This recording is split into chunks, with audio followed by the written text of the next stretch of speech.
kahabaan ng J. Rosales Avenue sa Butuan City sa Mindanao, agaw eksena ang estatwang ito. Replika ng artifact na nahukay sa Agusan del Sur noong 1930s na gawa sa purong ginto. Ito ang Golden Para. Ang Golden Para na to ay matagal na pong nasa amin.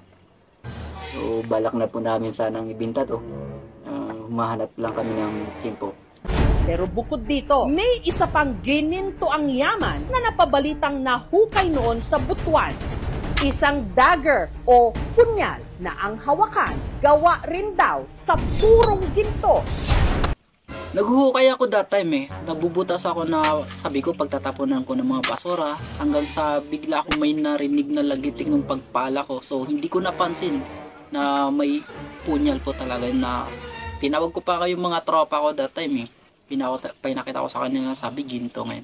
Hanggang sa maraming hindi naniwala sa amin na ginto raw yung aming nahukay. Sa hinabahaba ng panahon, kwentong bayan lang para sa marami sa mga tiga rito na may nahukay sa kanilang gininto ang punyal.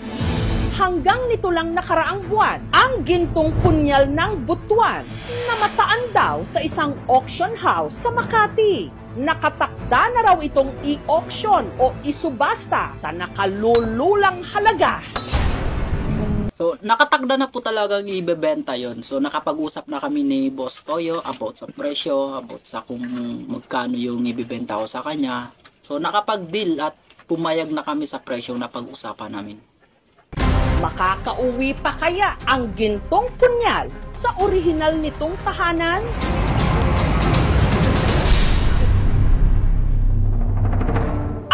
Probinsya ng Agusan, kanlungan ng isa sa pinakamatandang sibilisasyon sa buong Pilipinas, ang nooy Kingdom of Butuan.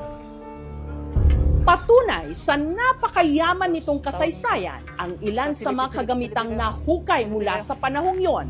At may isa pa raw archaeological item na nahukay rin sa Butuan noong dekada 70.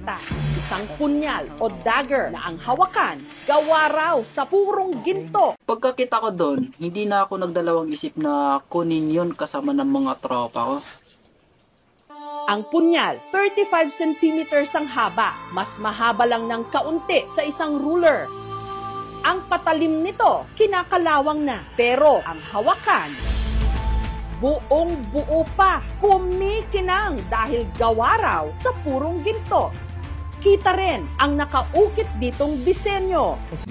Ang gintong punyal, tinatayang nagmula pa noong ika-10 siglo o 10th century. Ang balita tungkol sa nakatakdang isusubasta na punyal nakarating sa mga tiga-Butuan. At ganun nga yung nangyari, dandil kami ni Boss Toyo. So nagkabayaran na at nagbigay na nga yung napag-usapan namin na presyo ayon sa gintong punyal. Pero ang tanging paraan daw para makuha ang gintong punyal ang sumama sa auction ng Leon Gallery.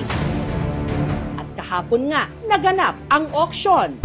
Ang starting bid para sa punyal, tumataginting na 1.2 million pesos. Maiuuwi pa kaya ang gintong punyal sa Butuan? Ang kasagutan sa aming pagbabalik.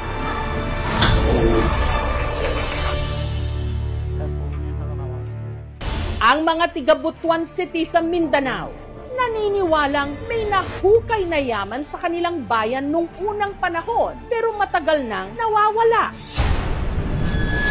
Isa itong gintong punyal o dagger. Hanggang nito lang nakaraang buwan, nabalitaan nila na may golden dagger o punyal na nahukay raw sa Butuan na nakatakdang ipasubasta ng isang auction house sa Makati. At matapos ang mahabang palitan ng bids, napag-usapan namin na presyo ayon sa gintong punyal at ang presyo nito ay tumataginting na 500 million. At matapos ang mahabang palitan ng bids, bigo itong nakuha ng National Museum.